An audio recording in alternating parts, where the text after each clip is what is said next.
14 months now, and I am going to reflect back to month 1. And the reason that I have chosen to do this is because as a member of many widowed groups, I find that the hurt and the pain that comes in month 1 is so unbearable that you do not feel like you will ever come out of it.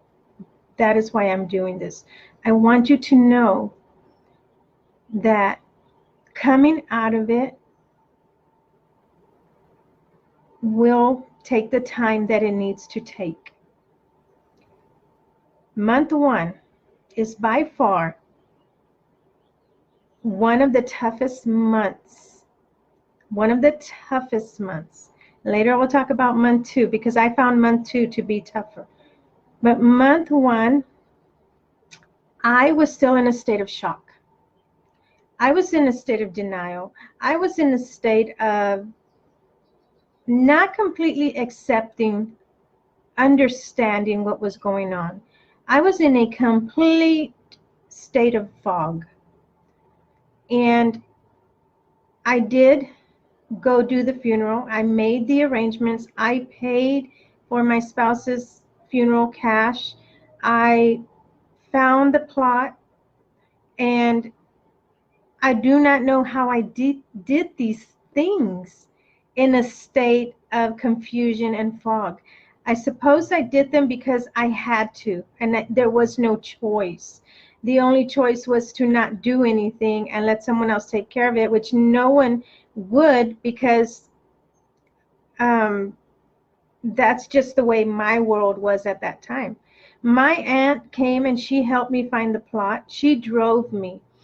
My aunt drove me and helped me find the funeral place where I got a better deal.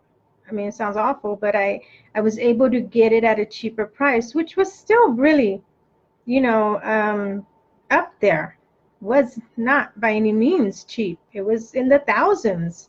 And I'm so very grateful for her that she did this for me, that she drove me that first week.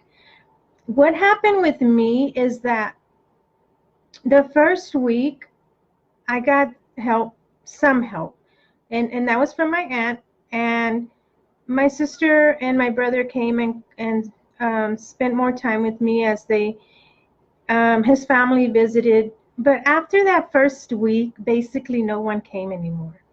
That was it. And they just came to give their condolences. And that was it. After that, I was basically flying solo. And I will say my brother came the first month, and he did stay with me. And he was the only one. And he was having such a hard time dealing with my spouse's loss that I just know he was doing the best he could. And I appreciate and love him so, so much for it. And I could never, that truly was unconditional love. And I can smile about it now, but I could not. That month 1, my brother spent the night every night. And yes, he had children, he had a family, and he still came and stayed with me, and just him. And sometimes he would sleep at the feet of my bed.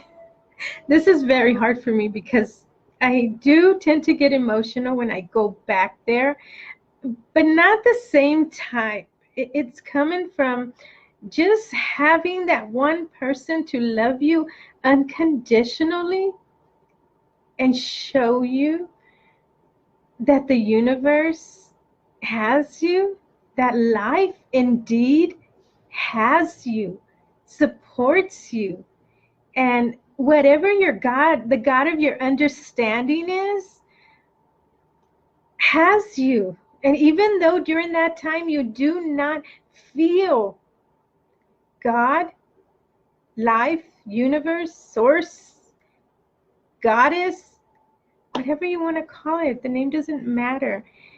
There were many times I felt abandoned by this source energy that ran through me.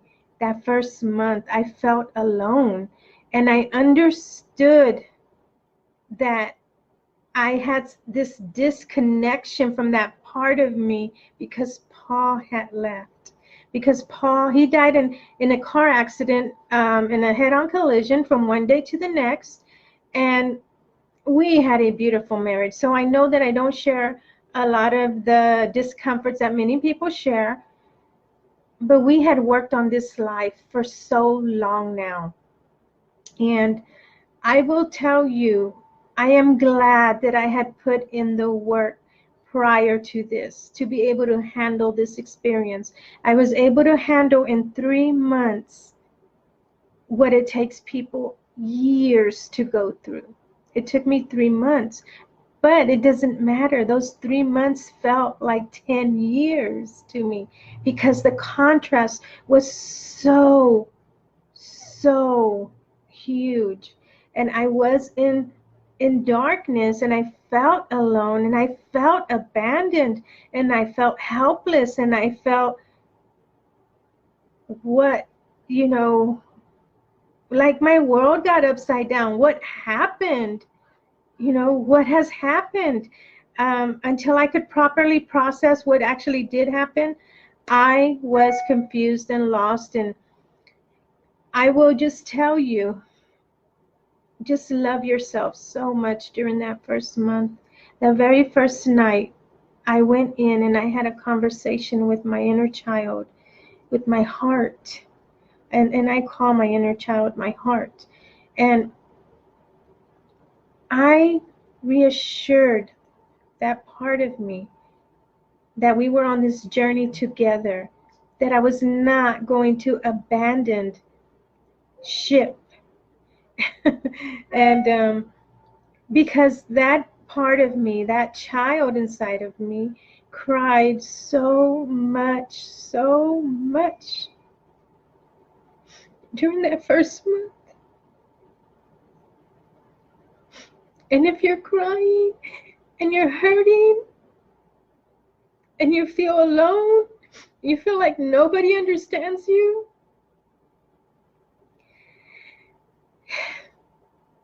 it's normal. That is what you should be feeling.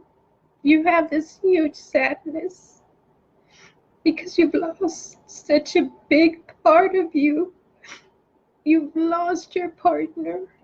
You've lost someone you love so dear.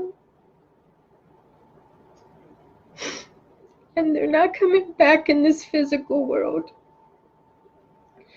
And later on, I'll talk about things that help me cope through coming out of this. But I just want to share the wisdom from month 1, because now I can. I couldn't then.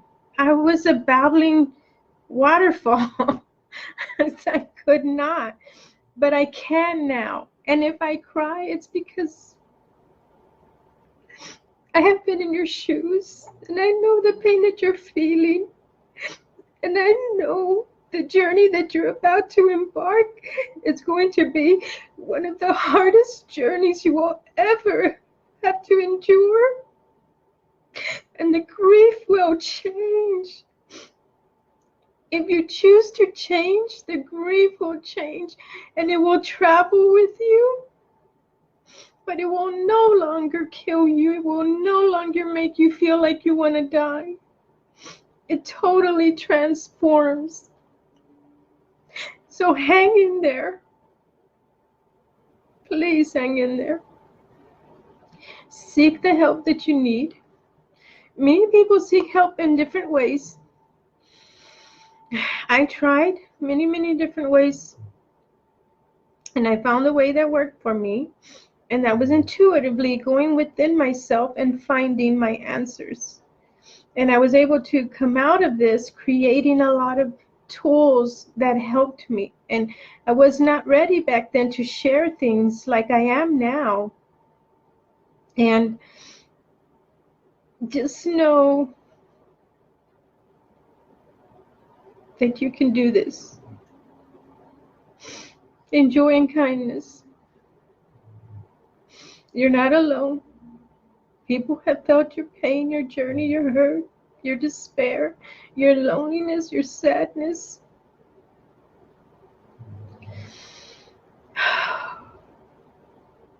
May the God of your understanding give you the strength and the force and the source through you to get through this. Because you are that action. You are that part that has to take that action. Have a great day.